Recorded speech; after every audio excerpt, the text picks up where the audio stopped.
Bueno, bienvenidos una vez más a Medicina y Algo Más podcast y tenemos nuevamente de invitado al doctor Teodoro Di Capua.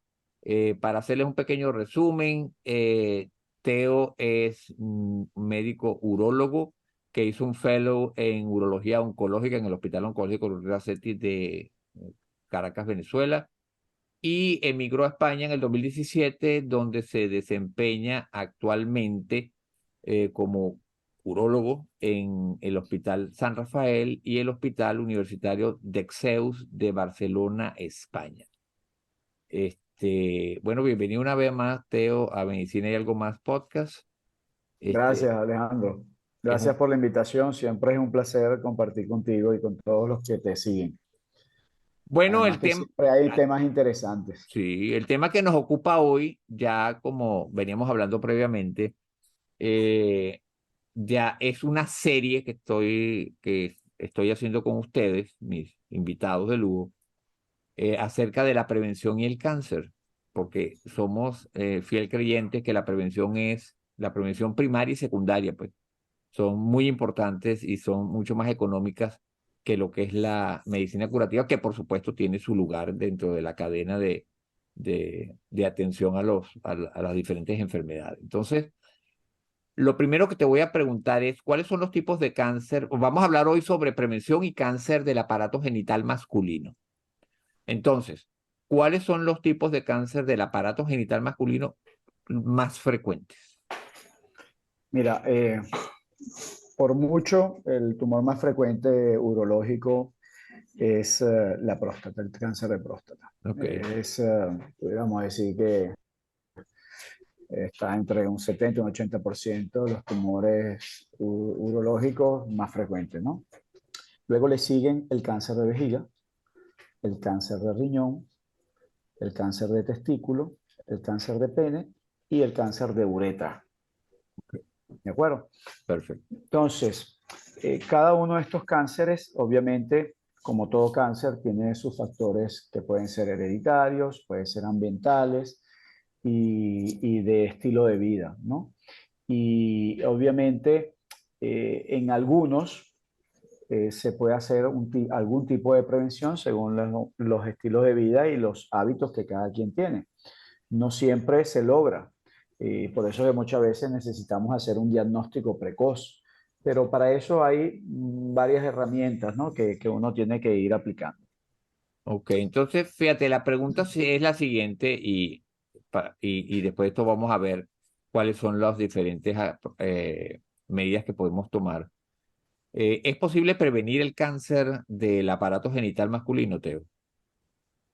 Bueno, es una pregunta muy difícil que haces, pero yo creo que sí. Yo creo que hay cosas que, el cáncer es un nombre que se le da a una enfermedad que es muy distinta según el tipo de célula que la compone, porque hay tumores relacionados con cada órgano que están dentro de eso que se llama cáncer, pero hay algunos que sí son prevenibles y otros que no, porque no todos los tumores son, aparecen por culpa de algo que estemos haciendo o algo que estemos consumiendo, o algún estilo de vida o eventualmente algún factor genético. Entonces, cuando englobamos esa palabra en una enfermedad en cáncer, hay que saber que, por decir algo, el cáncer de pulmón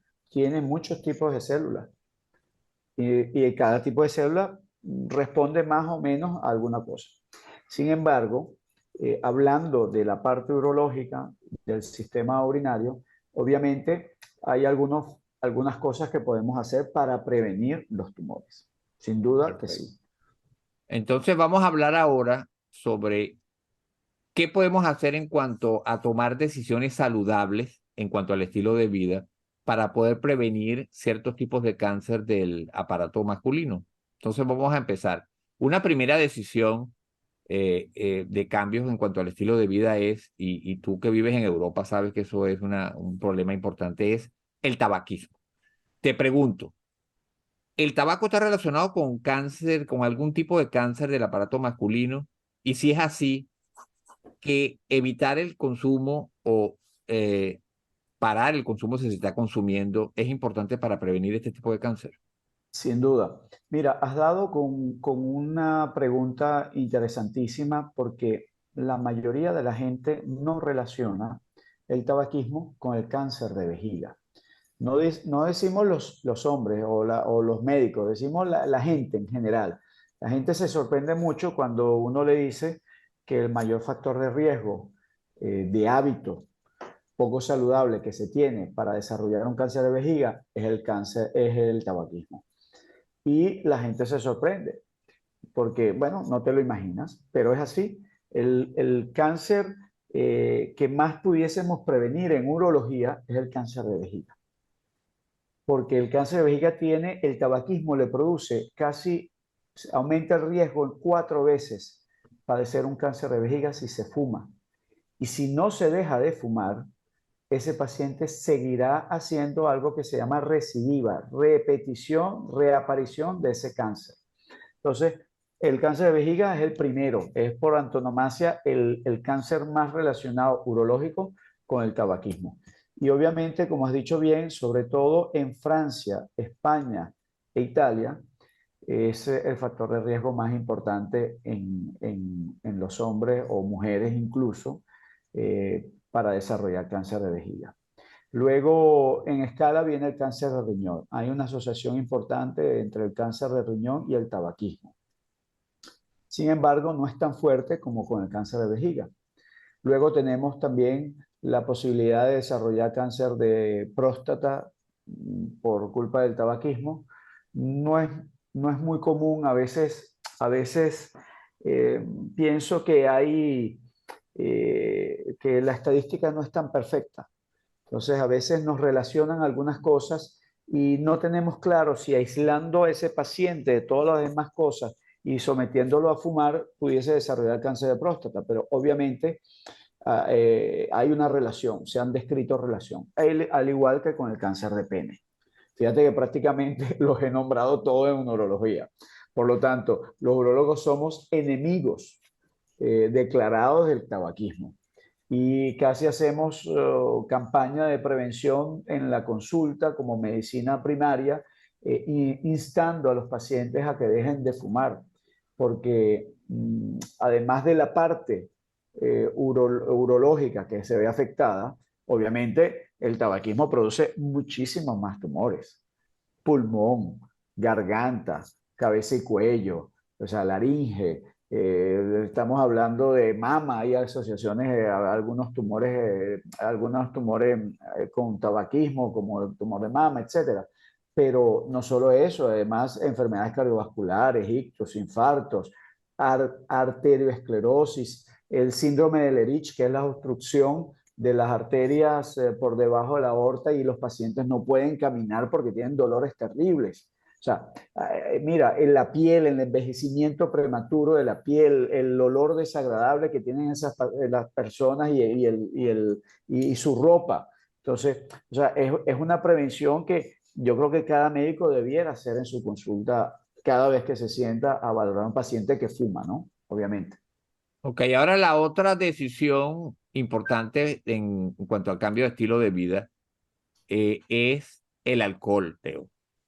La Sí, pregunta es la misma. ¿Está el alcohol relacionado con algún tipo de cáncer del aparato genital masculino?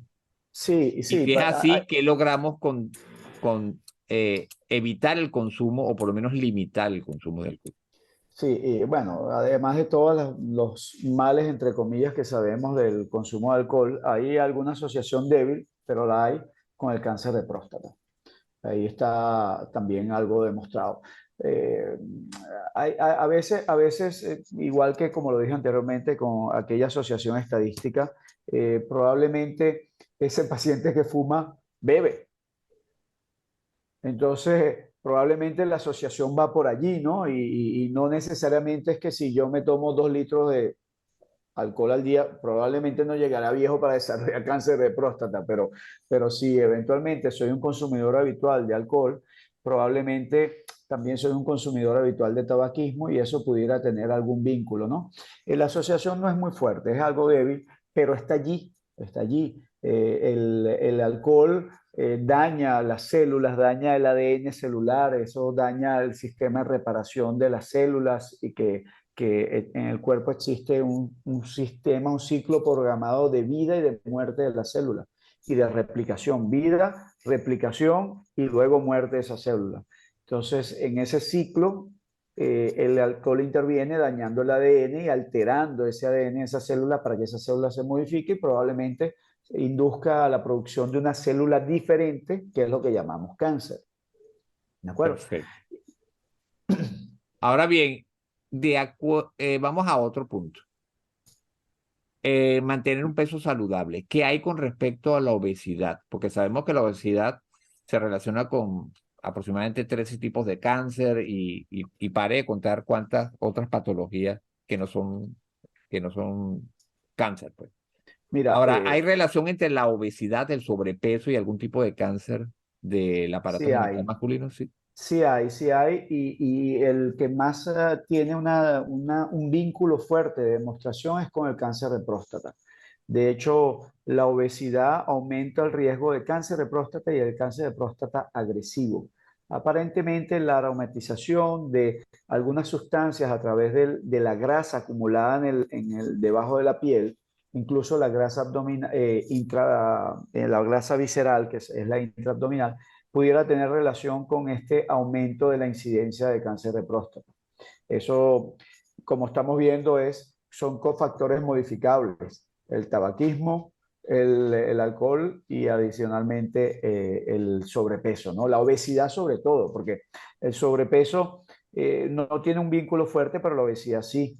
Y claro, uno dice, bueno, ¿cuándo es obesidad y cuándo es sobrepeso? Bueno, hay unas tablas, hay un índice, el que más se usa es el índice de masa corporal, y es una división entre lo que tú pesas y el cuadrado de lo que mides en centímetros, en metros, perdón.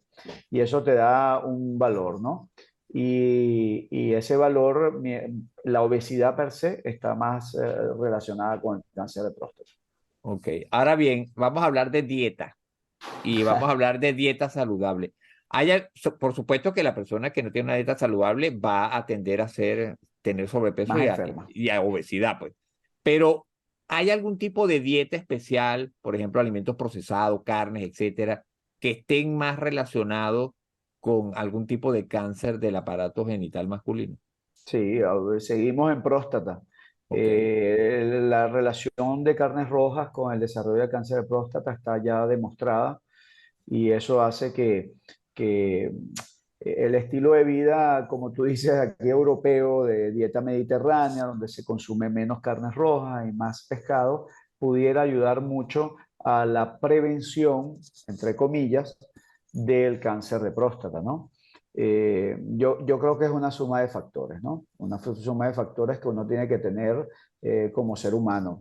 Tener una vida saludable en general, tener un poco de suerte, que no tengas ningún factor de riesgo adicional a lo estilo de vida para que no desarrolles un cáncer de próstata. Pero obviamente se puede desarrollar un cáncer de próstata aún teniendo todas esas precauciones, pero no necesariamente.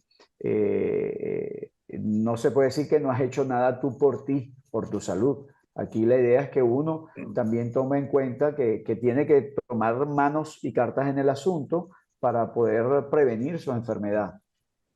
Ok. Y el otro es ese quinto pilar ahí de Perdón, lo que, importante ajá, la fruta. adelante. Ah, Importante no, es la por supuesto. fruta. Y los vegetales, Vitaminas, vegetales, todas esas cosas que se estilan en un estilo de vida saludable, los que te granos, permite. Los Teo, granos también. ¿Entiendes? Claro, porque además los granos, el hecho de comer grano reduce un poco, tú quieres suplementar o complementar las proteínas de origen animal, y entonces exactamente. evita la carne roja y pones granos, ¿no? Entonces eso es más sano que comer carne roja. Claro. Pero claro, yo a veces en esas relaciones también diría, bueno, si es así, probablemente los argentinos y los chilenos tendrían más cáncer de próstata que nadie. ¿no? Porque el consumo de carne en esos dos países es tremendísimo. Y sin embargo, los porcentajes son parecidos. Entonces, eh, eh, por eso que esto es prevención, ¿no? Y quiero con eso aclararle a la gente. Uno intenta no consumir carnes rojas porque eso pudiera en algún momento disparar algún efecto en las células que pueda producir el cáncer de próstata. Y, No y, siempre sobre, es así, pero y sobre todo lo que vamos a tocar después es si se tiene un factor de riesgo que no se puede modificar, como es, por ejemplo, un factor genético, genético. ahí cobra importancia porque se va sumando, ahí va sumando. Correcto. Ok, A eso me entonces, refería, pero no le había exacto. dado el nombre todavía, ¿no? Ya eso lo Gracias. vamos a ver ahorita. Y el quinto pilar sería, Teo, la actividad física. ¿Hay alguna relación entre ser sedentario, no hacer ninguna actividad física con algún tipo de Sí, cáncer? sí, sí hay. Fíjate que eh, eh, incluso has dicho algo importante, el sedentarismo. El sedentarismo es prácticamente estar sentado. Sí, Entonces, la idea es no estar sentado. Puede que no hagas actividad deportiva enérgica, pero el hecho de hacerla, una actividad deportiva, ustedes manejan más esa cifra de minutos que hay que hacer por lo menos 150 minutos semanales, una sí. actividad moderada, o no sé, 70, 80 minutos de una actividad intensa a la semana, ¿no? Eso pudieran reducir el riesgo de cáncer de próstata también. Pero claro, ahí se suman varios factores también, como lo habíamos dicho antes. El hecho de yo hacer una actividad moderada, es decir, no estar sentado, porque el problema es estar sentado, pero hacer una actividad moderada o intensa es un hábito que puedo tener yo como persona saludable. Y si tengo un hábito ya de persona saludable, probablemente reduzca un poco mi peso, reduzca un poco el hecho de estar sobrepeso en obesidad, me implica o me estimula o me motiva a comer mejor o a reducir esas cosas que me pueden. Entonces, una cosa lleva a la otra, es una cadena de acontecimientos que te van llevando a tener una vida saludable y reducir el riesgo, sobre todo en este caso el cáncer de próstata también. Sí, yo diría que es como un paquete o digamos como un combo, cuando Correcto. vas a estos Sí, sitios de comida rápida que te dan la hamburguesa, la papita, el refresco. Esto es un combo. Entonces, sí, comida saludable, actividad física, evitar tabaco, evitar alcohol, vigilar el peso, que también se hace con actividad física y comida saludable. Entonces, eso sería el primer eslabón. Ahora, Teo, hay un tema que es importante que son los comportamientos riesgosos mm, como factor de riesgo, valga la sí. redundancia. Y entonces vamos a hablar de sexo seguro y saludable. Entonces, ¿qué relación hay? Porque sabemos pues que eh, queremos decir que sexo seguro y saludable es el sexo con protección. Usar preservativo, ya sea externo o interno, limitar el número de parejas, y hacerse su examen, pues, anual es importante también, y si se está consumiendo sustancias, pues no intercambiar agujas, pues, es Sí, parte de correcto. esto. Pero en cuanto al sexo seguro y saludable, ¿hay alguna relación? Fíjate, te los voy a enumerar, y va a haber una relación más fuerte que uno en una que en otro, pero por ejemplo, el VIH, el BPH, que es la primera, la infección de transmisión sexual más frecuente, Sí, el herpes, otros tipos de infecciones transmitidas a través del contacto sexual y sobre todo que puedan degenerar en prostatitis. Entonces, ¿qué hay de esa cadena, de esos eventos que te dije, VIH, BPH, otras infecciones de transmisión sexual, el herpes genital y el llegar más allá a estas infecciones y producir una prostatitis? sí. Mira, por el VIH o, sí, o el HIV, como lo quisiéramos llamar, hay cierta relación con el cáncer de testículo, ¿no? Y eso es una cosa que hay que tenerlo en cuenta. Sin embargo, el VIH también es una infección por un virus donde además una vez que se desarrolla SIDA, si el paciente pudiese desarrollar SIDA, pues obviamente la afectación al sistema inmunológico puede desencadenar cualquier otro tipo de tumor, ¿no? Pero aquí lo importante es lo que has dicho inicialmente, el sexo seguro. Hay cosas importantes que yo no tengo claro a veces en las estadísticas, y eso lo transmito a todos, porque uno debiera usar preservativos cuando no conoces la pareja, cuando la pareja no está estudiada, cuando tienes un encuentro fortuito en algún momento, aunque conozcas a esa persona, pero no es la primera vez que la veas, pues por decirlo así, eres amigo, etcétera, y tienes una relación, pues obviamente hay que usar preservativo porque hay muchas de estas enfermedades que son microscópicas, que no se ven en los genitales. Entonces, eh, pasa, más bien uno en la consulta ve mucha gente que viene asustada porque tuvo un sexo riesgoso con parejas y entonces se sienten alguna escozor, alguna piquiña y vienen bueno, afectados hasta emocionalmente con un cuadro de ansiedad porque quieren saber si tienen o no una enfermedad de transmisión sexual.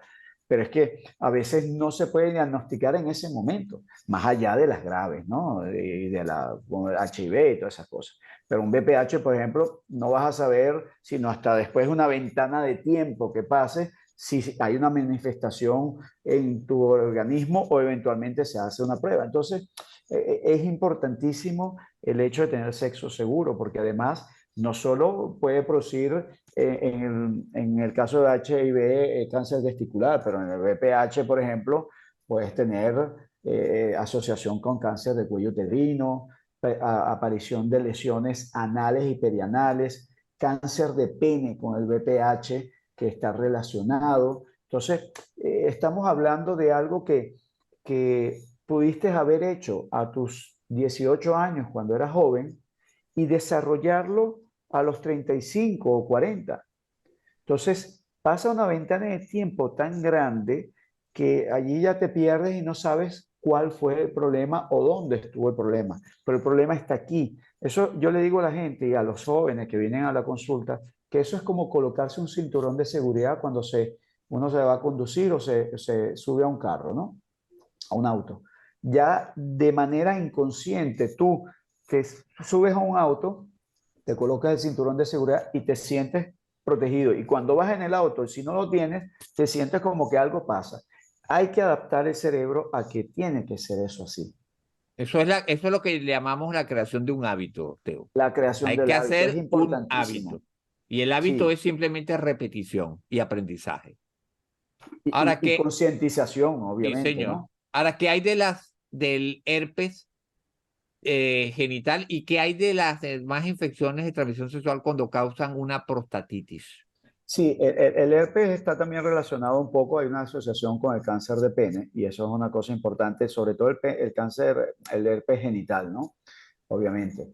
Pero claro, vamos a ponerlo así, también puede ocasionar una lesión oral, una lesión anal. O sea, estamos hablando de urología, pero estamos hablando de que la urología no está aislada en el cuerpo es un ente total y los hábitos influyen en las enfermedades que puede tener ese cuerpo. Y yo a través del sexo puedo producir otras enfermedades en otros sitios.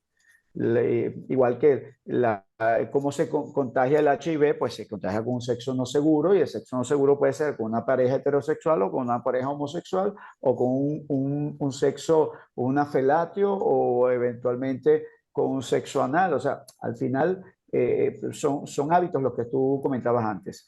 En cuanto a las otras enfermedades de transmisión sexual, como las clamidias, sobre todo clamidia y gonorrea, producen procesos inflamatorios en la próstata, y entonces aquí hablamos de próstata, y esos procesos inflamatorios y esas prostatitis, llamadas así, pudieran inducir cáncer de próstata.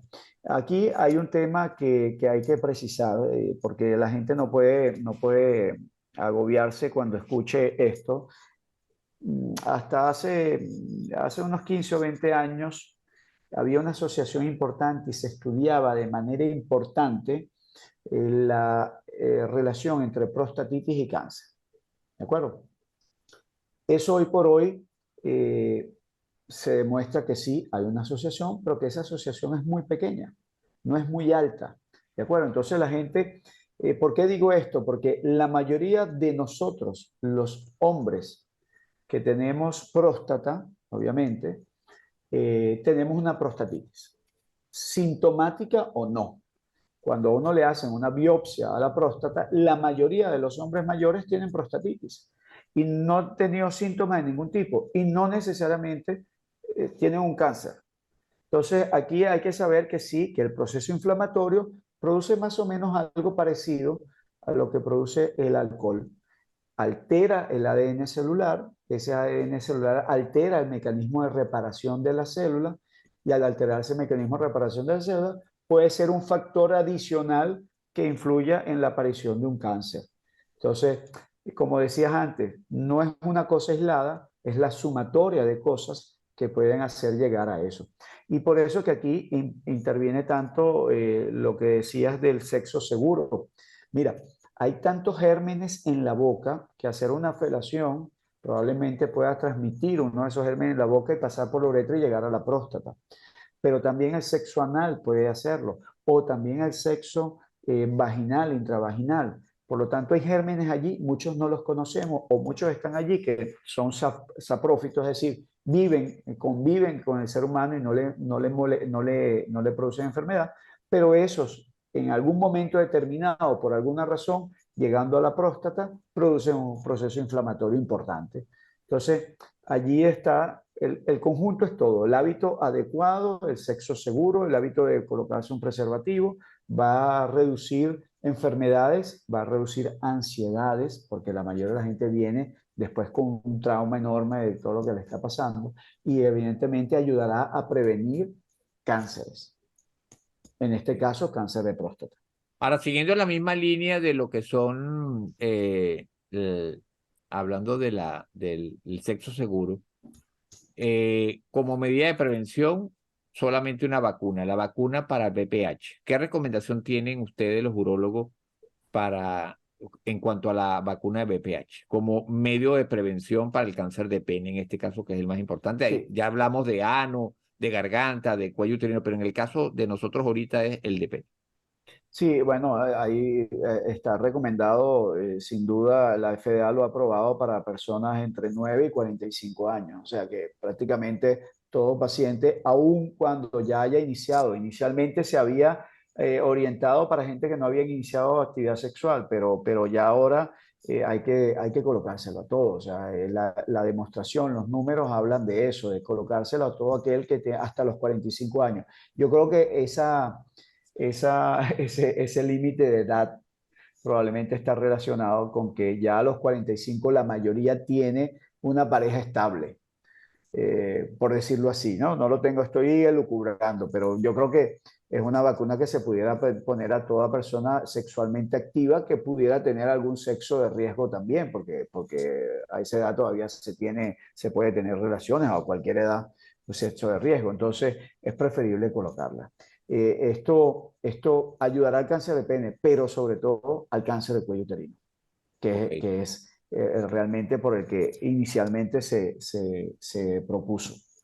Ok, entonces ahora vamos a entrar un poco más allá y vamos a ver, la pregunta es la siguiente. ¿Existe, Teo, algo que es la quimioprevención, que es usar medicamentos para prevenir? En el área de los cánceres del tracto genital masculino, ¿existe algún medicamento que ustedes, los urólogos, echen mano de ellos para poder prevenir el cáncer de algún tipo de cáncer del aparato genital masculino? ¿Existe alguna medicación como tal? Mira, la urología es una especialidad tan completa que tiene de todo. Tiene de todo en la parte de prevención y tratamiento y quimioprevención. Hace ya unos 25 años, algo así, quizás un poco más, apareció una molécula llamada finasteride que a través del tiempo se demostró que reducía, hubo estudios importantes realizados en Estados Unidos, se demostró que reducía el riesgo de cáncer de próstata.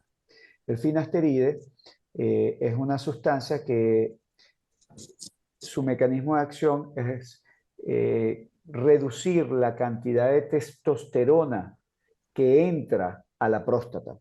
porque la testosterona, lo estoy diciendo en la parte, en el concepto y fundamento más básico, porque la testosterona es el principal alimento, entre comillas, de la próstata en general y el tumor de próstata, por supuesto.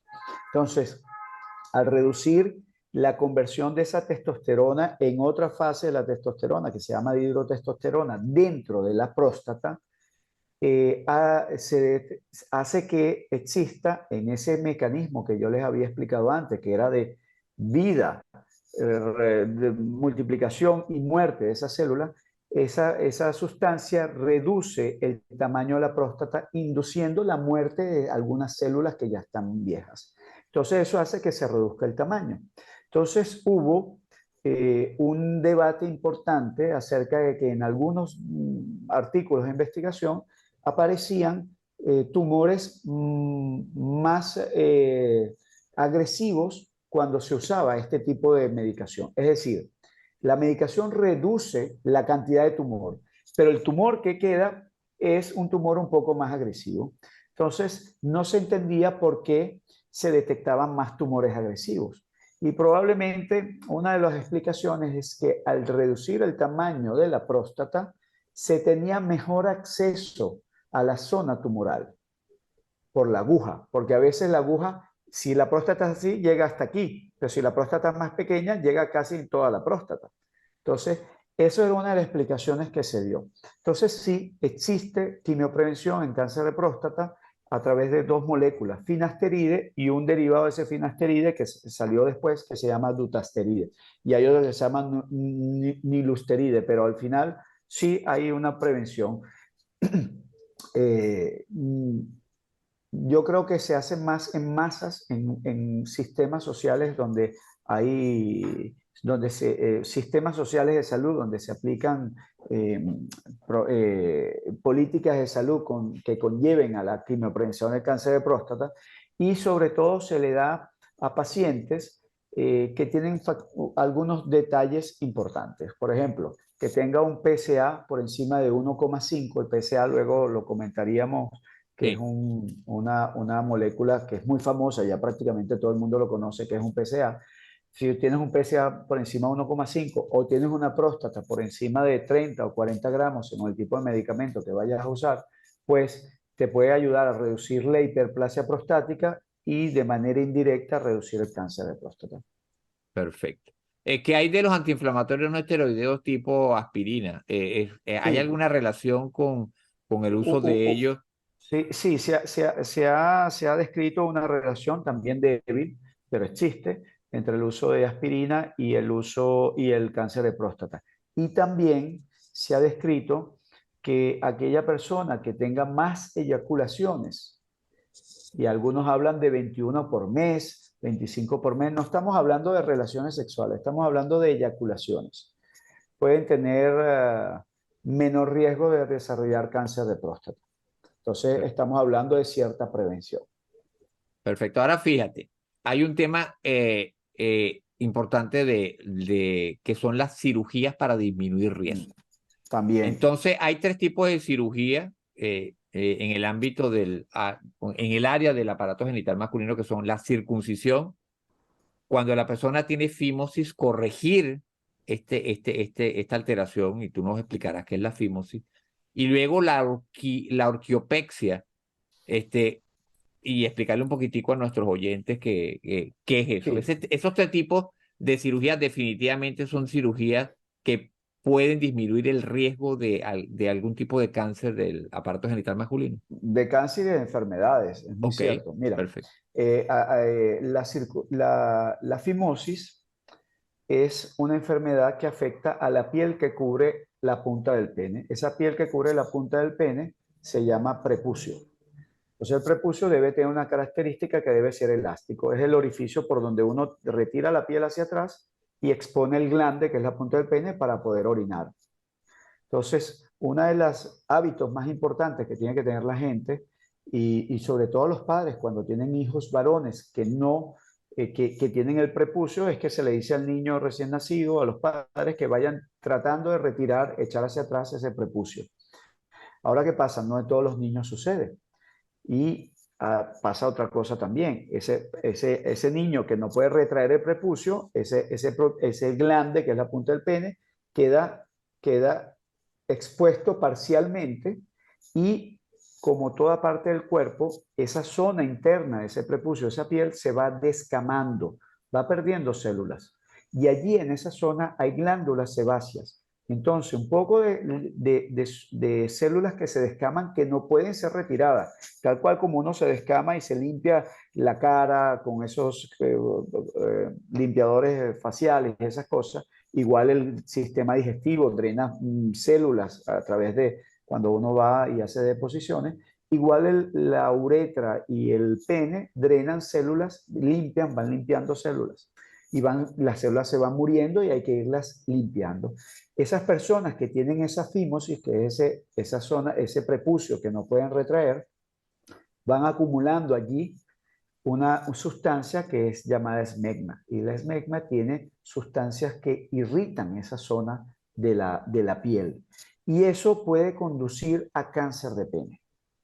Entonces, el hábito poco higiénico de retraer el prepucio hacia atrás, la mayoría de la gente cuando va a orinar o incluso a ducharse, hay gente que se ducha y no se retira la piel hacia atrás. Y cuando van a la consulta y al retiramos la piel, está el pene completamente lleno de esmegma. Y eso tiene un olor fétido y eso causa irritación en la zona y puede inducir al cáncer de pene. Entonces, es importante que la gente tenga el hábito de limpiarse allí.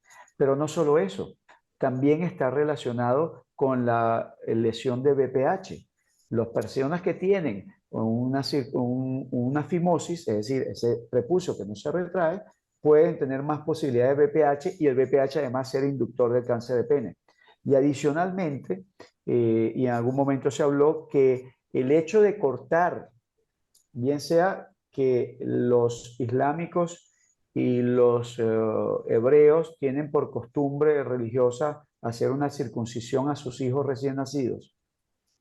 Y ya está demostrado que en esas poblaciones particularmente hay menos riesgo y menos aparición de cáncer de pene. Por lo tanto, estamos hablando que es un factor directo de reducción o de prevención de cáncer de pene. Estamos hablando que también reduce el contagio de HIV.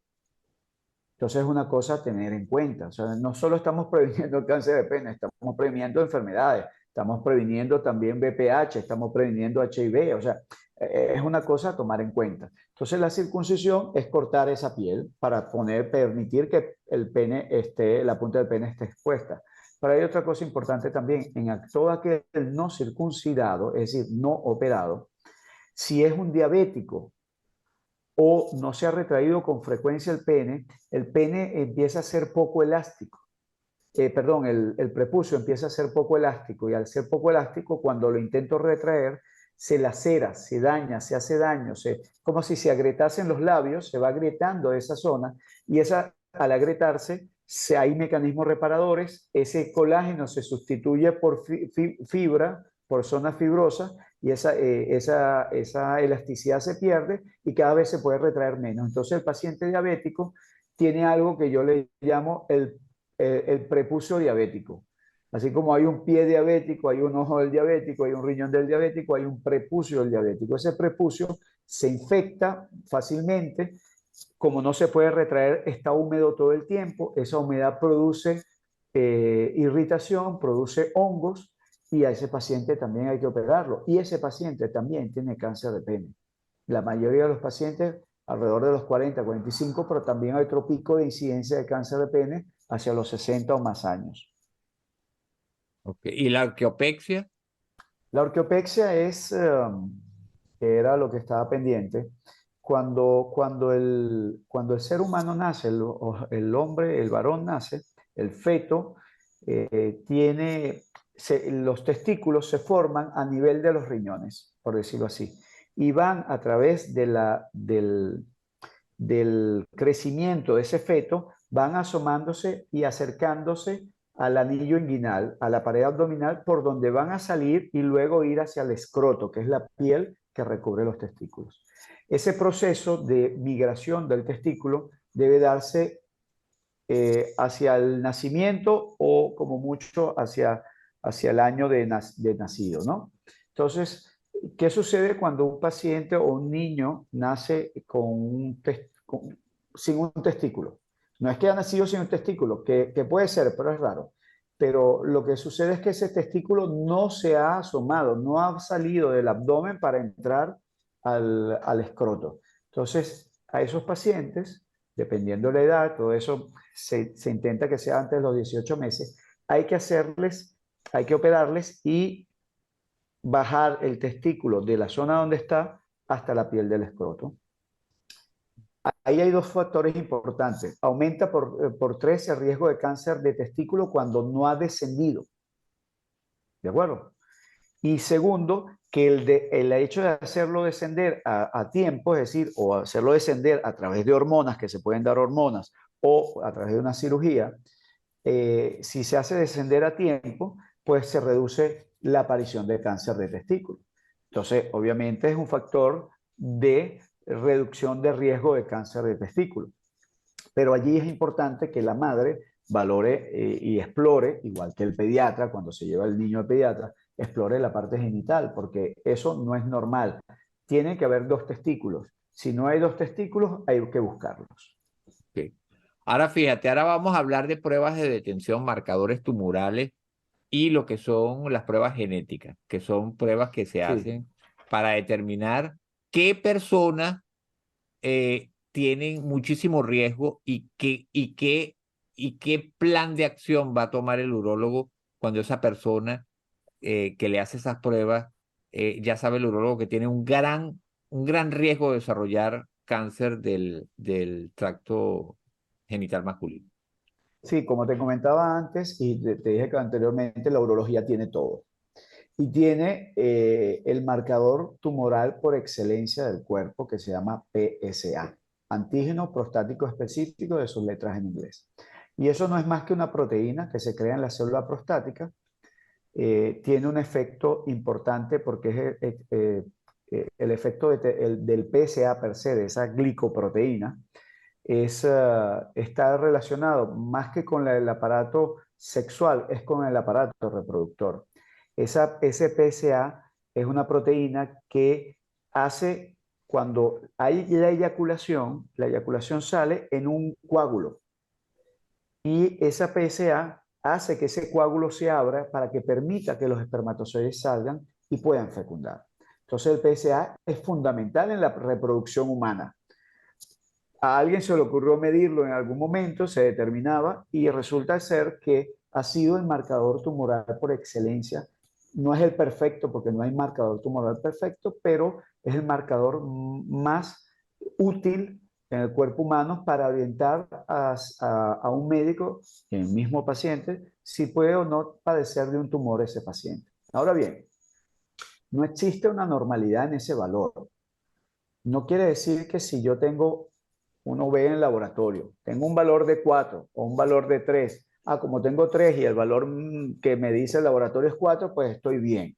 No, eso no es así. Se toman en cuenta muchos factores y es una cosa importante a tomar en cuenta. No se queden solo con la información, porque ahora con esto de la inteligencia artificial, el internet y todo, la gente lee el examen, se lo lee el mismo y dice, tengo menos de 4, ya perfecto, vea, me voy, estoy perfecto y no voy al médico. No, tienen que acudir al médico, porque incluso un paciente con un PSA de 1 puede tener un tumor. Entonces es importante a que tengan en cuenta que sí hay valores entre comillas normales. La normalidad es la frecuencia. En estadística, la normalidad es la frecuencia. La mayoría de los que tienen menos de 4 no tienen tumor, pero esa mayoría está alrededor de un 78%. Queda un 22% que aún teniendo menos de 4 pueden tener tumor.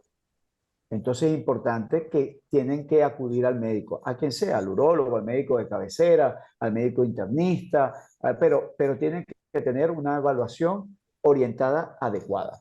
Entonces, ¿qué pasa? El PSA, aquí me voy a extender un poco porque hay tres cosas importantes o tres enfermedades importantes en la próstata que tenemos que tener siempre en cuenta, que son el cáncer de próstata, nuestro gran temor, la hiperplasia prostática benigna y la prostatitis. Y las tres pueden coincidir en el tiempo. Entonces, ¿qué pasa? Yo puedo tener un cáncer de próstata con prostatitis, un cáncer de próstata con hiperplasia o una hiperplasia con prostatitis. O puedo tener solo hiperplasia, solo prostatitis, solo cáncer. ¿De acuerdo? Fíjense las combinaciones. Las tres enfermedades producen elevación del PSA. Entonces, ¿qué pasa? Que la gente tiene una infección de próstata, una prostatitis, puede tener un PSA en 70 y es espantoso. Y la gente dice, bueno, tengo un cáncer. No, tuviste una infección seria, pero obviamente no me voy a quedar con esa información. El médico, ¿qué hace? Pone antibióticos, espera que pase un tiempo prudencial, cuando ya el PSA debe haber bajado, se hacen unos análisis, se toman en cuenta otros factores como hacer un tacto rectal o tacto prostático en ese momento, o eventualmente hacer pruebas adicionales como una resonancia magnética, y allí nos podemos orientar si ese paciente tiene o no cáncer o si no tiene cáncer. Y el diagnóstico definitivo al final va a ser una biopsia de próstata. Pero, pero lo importante es tener en cuenta que el PSA nos ayuda, es una herramienta fundamental. Yo le digo a la gente, mire, usted cada 3 meses se toma una muestra del colesterol en sangre para ver cómo está su colesterol. No es necesario hacerse un PSA cada 3 meses, pero por lo menos una vez al año que lo suma a las otras cosas, que a otros análisis que se hace, va a estar bien, le van a ayudar. Aparte del PSA, en urología existen otros marcadores tumorales que no son tan poderosos, que, que, que, que a veces nos orientan, pero que no son de consumo masivo. Fíjense que el marcador tumoral, y no sé si lo ibas a comentar tú, Alejandro, Sí. tiene que tener algunas cosas importantes. Primero, que tiene que ser económico, de fácil acceso, que sea muy orientador, pero no necesariamente el hecho de ser negativo quiere decir que no tenga el tumor. Entonces, y que sea económico, no sé si lo dije antes, ¿no? Entonces, hay otros marcadores que son extremadamente costosos o que son difíciles de obtener. ¿Por qué? Porque se hacen con tejido. Es decir, y para tener tejido tengo que hacer una biopsia. Entonces, ya no es tan fácil obtener ese marcador. Fíjense que fácil es en la sangre, pero en urología tenemos también marcadores en la orina. Y es una cosa importantísima. Tenemos marcadores en la orina, o sea, algunos test que nos detectan que pudiéramos estar teniendo un cáncer de próstata.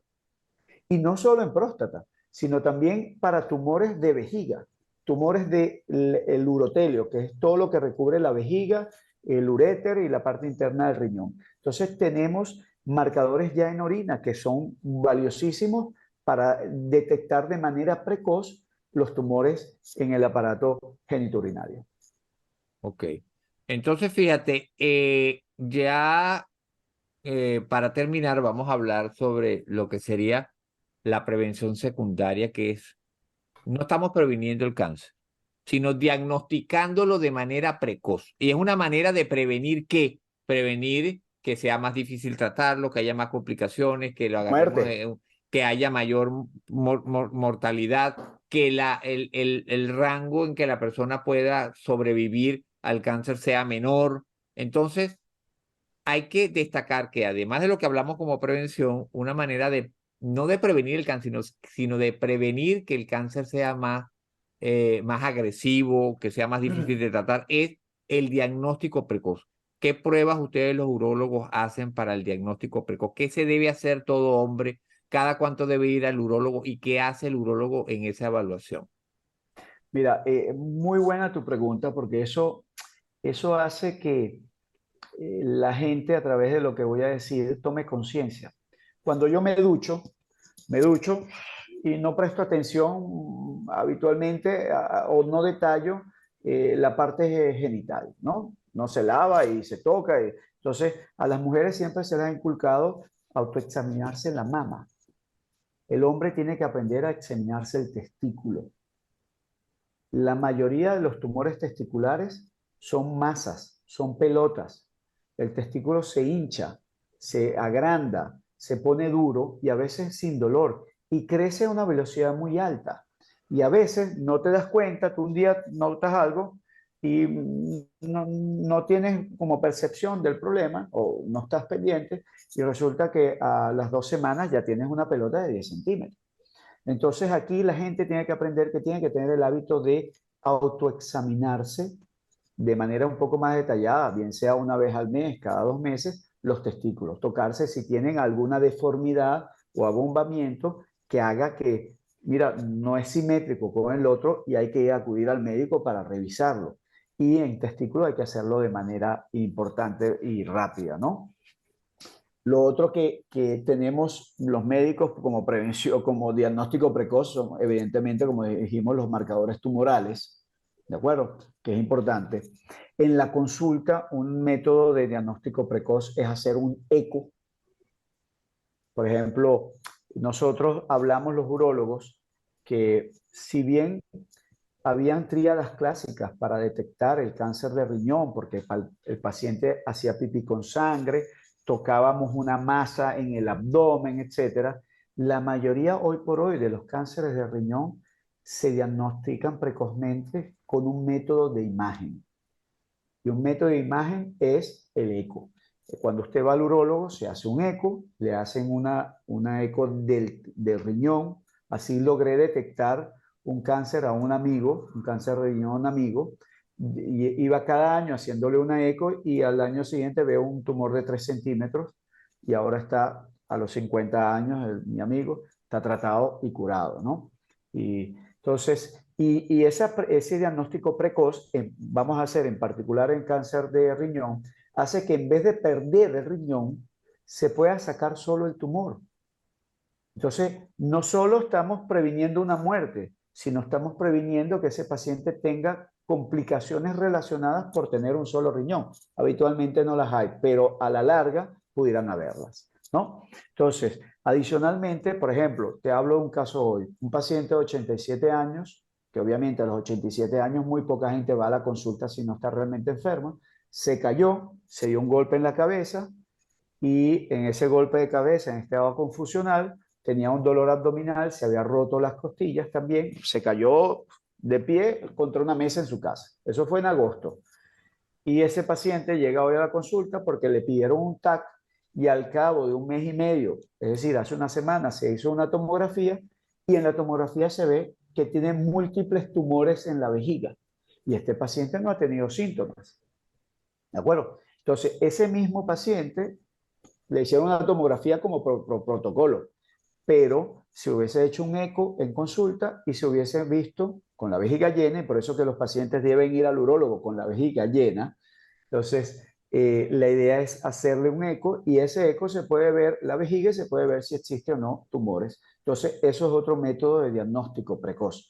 Obviamente, lo que te habíamos hablado, los métodos más poderosos de diagnóstico precoz son los marcadores tumorales y las imágenes. Luego uno explora al paciente. Por ejemplo, los urólogos hacemos tacto rectal, ¿de acuerdo? Y ese tacto rectal no solo valoramos la próstata, valoramos el ano, valoramos el canal anal y el canal rectal, la última parte del recto. Y allí pueden haber tumores también y podemos hacer un diagnóstico precoz de otra enfermedad. Pero hoy por hoy sabemos que, que el PSA tiene un valor más importante que el tacto en diagnóstico de cáncer de próstata y en orientación. Eso ya no lo sabemos hoy por hoy, lo sabemos hace 25 años, pero cada vez la data nos da más.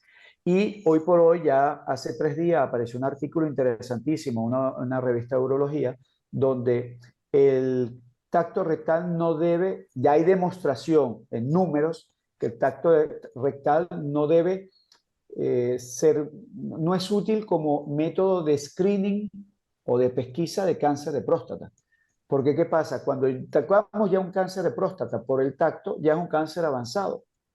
Y eso sucedía antes de la era del PSA y antes de la instauración del PSA como método de diagnóstico precoz. Hoy por hoy, hacer un tacto rectal, si tengo un PSA prácticamente normal, oye, por lo menos un primer tacto habría que hacer, porque hay tumores que no son, y vuelvo al tema inicial que te dije, que en cáncer englobamos a todo tipo de células.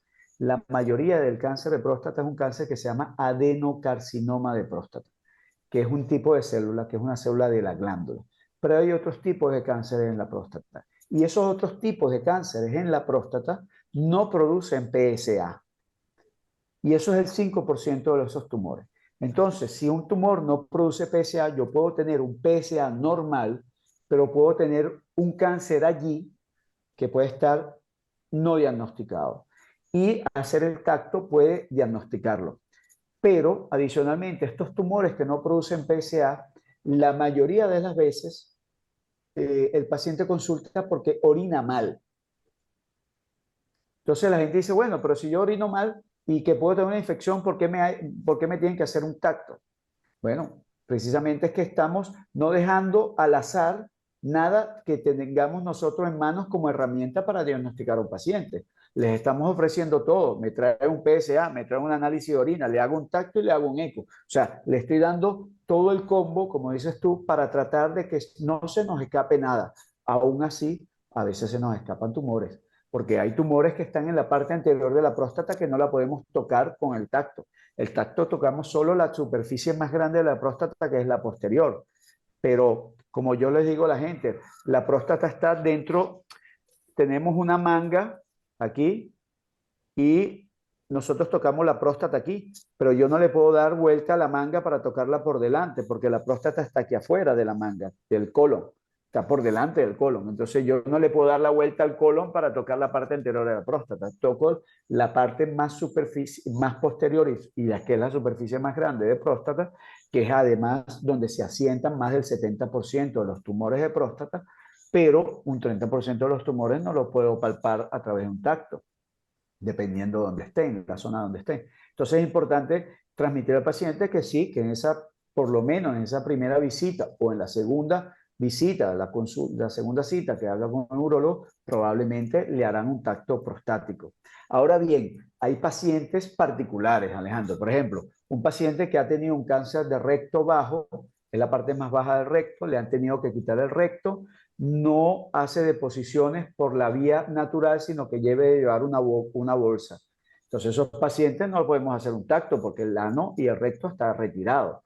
Entonces, a esos pacientes nos tenemos que orientar más con el PSA y con una resonancia magnética, que Ahora, hoy por hoy es una herramienta valiosísima y poderosísima en cáncer de próstata. ahora, ¿cada cuánto se debe una persona, un hombre, hacerse su evaluación con el urólogo? Por lo menos una vez al año. Mínimo una vez al año. Con todo A su menos, examen sí, físico, sí, su, su PSA, su PSA examen de orina y un eco. y un eco. Ahora bien, Ahora, y como hablamos de marcadores, los marcadores muchas veces, si bien no dicen que la persona tiene cáncer, sino cuando son marcadores genéticos, pudieran orientar a que esa persona tiene mayor riesgo. O por ejemplo, si simplemente en la historia tú recoges el hecho de que yo tengo, mi papá tuvo cáncer de próstata, mi abuelo, mi hermano, ya eso me define como una persona con un mayor riesgo. ¿Cada sí, cuánto debo ir yo, si yo sé que tengo esos factores de riesgo? ¿Cada cuánto debo ir? ¿Debo cambiar la frecuencia? ¿Debo ir más frecuentemente a la evaluación con el urólogo o no?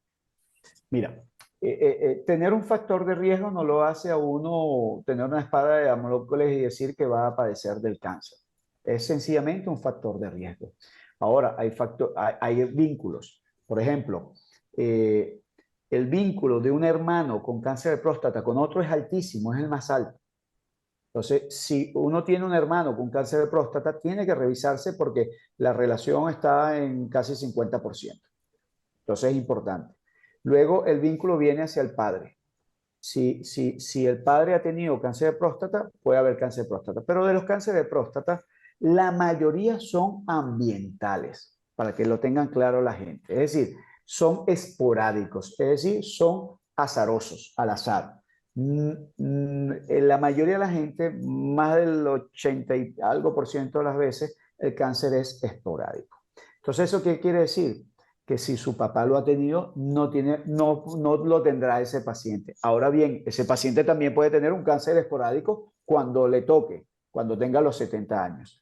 Pero si hay una asociación, una relación entre padre e hijo, si el cáncer el padre lo ha desarrollado antes de los 65 y aún más si lo ha desarrollado alrededor de los 50 años. Ahí sí hay un factor importante hereditario que no se puede descartar. Entonces, si el familiar, el padre de ese paciente, desarrolló el cáncer de próstata a los 70 años, fue hecho el diagnóstico, pues ese paciente, si no tiene otros factores de riesgo y si tiene su PSA normal, se puede seguir controlando cada año.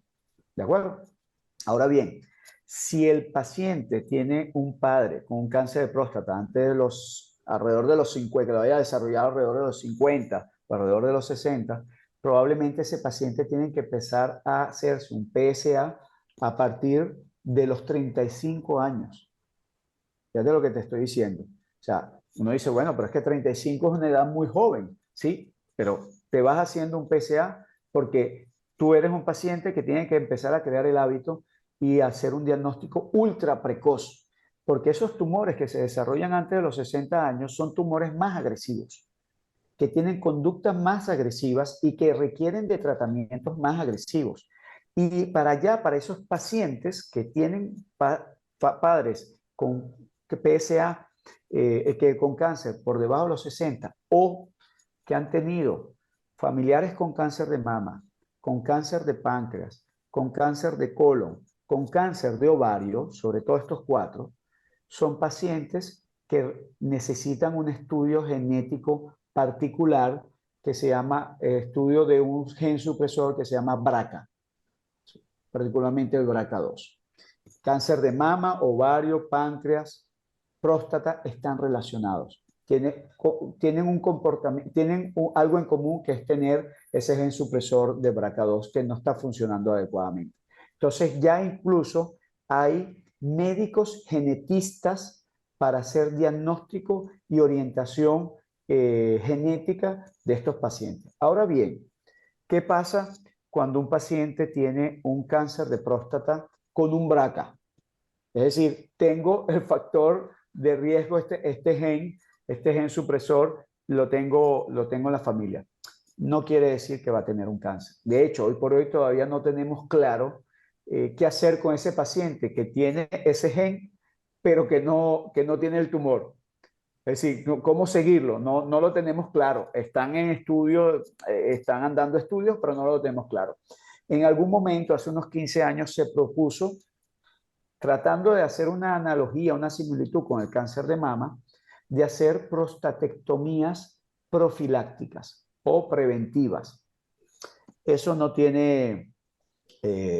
ha tenido mucho auge, eso ya no está promovido o en este momento hay algunos grupos que lo están haciendo por otra cosa, pero no tenemos data, porque la mama se puede retirar y hacer con prótesis algo parecido a una mama, donde el comportamiento médico o del paciente es orientado fundamentalmente hacia la parte estética, ¿de acuerdo? De recolocar lo que estaba allí de la mejor manera y que eso no haya tumor. Pero en el cáncer de próstata, el hacer la prostatectomía radical tiene secuelas muy diferentes. Por ejemplo, una de las secuelas más importantes es la incontinencia urinaria. No es que sea importante en aparición, sino que es la que probablemente afecte más la calidad de vida de un paciente, el hecho de tener una incontinencia urinaria producto de un tratamiento de la próstata. Y lo otro que puede producir es disfunción eréctil. Entonces, si estamos hablando de una persona de 50 años, sexualmente activa, que tiene un gen pero no tiene un tumor y hacerle una cirugía que puede conllevar a estos dos riesgos, pues probablemente todavía la comunidad médica no está apoyando el hecho de hacer una prostatectomía radical preventiva. Perfecto. Bueno, Teo, yo creo que con esto terminamos y cubrimos todo el tema, bien interesante, y animamos a las personas pues a hacerse su evaluación anual a los hombres con su urólogo. Es importante y a mantener un estilo de vida saludable Saludable. y evitar conductas de riesgo como son, por ejemplo, el no tener sexo seguro. Así Y es. siempre ante cualquier duda consultar con su médico de cabecera, que es lo más importante, y hacer la aclaratoria de que los medicamentos, estos quimioprofilácticos, por supuesto, tienen sus efectos secundarios, igual que Ah, todo por supuesto. medicamento, al igual que todo tipo de cirugía lo tiene, y es importante pues, consultar con su médico, con el urólogo, y aclarar pues el hecho de cuáles son los riesgos, beneficios y estar en conocimiento de todo para tomar una decisión o la mejor decisión para cada uno. Bueno, eh, Así es. Teo, agradecido por tu presencia acá, quedas nuevamente invitado de todas maneras, como siempre, muy Sí, como amable. siempre, feliz y honrado de que me invites y me encanta el espacio y poder compartir con la gente y sobre todo transmitir salud, transmitir Exactamente, mensajes que ayudan a la gente que hay una cosa que me encantó de algunos pacientes que lo dicen mucho aquí, dos o tres ya me lo han dicho, que ellos intentan llegar sanos a la muerte. exactamente. O por lo menos en la mejor condición. Exacto, Porque no es lo así es. mismo, no es lo mismo una vejez en buenas condiciones que una vejez ya complicada, o aderezada, por decirlo así, con una cantidad de patologías, enfermedades, una cantidad de problemas que lo que hacen es que la vejez se convierta pues realmente en algo que no se quiere tener, pues, a la cual Sí, muchas así es. personas no quieren llegar. Entonces, esa es parte de la idea, porque sabemos pues que la edad cobra su precio siempre, pero la Sí. idea es tratar de retardar todas esas Lo alteraciones más que que se producen pueda. lo más que se pueda. Llegar en la mejor condición, como tú dices. Bueno, Teo, Muy bien. agradecido por tu tiempo, un A abrazo y ti. nos seguimos viendo. Saludos.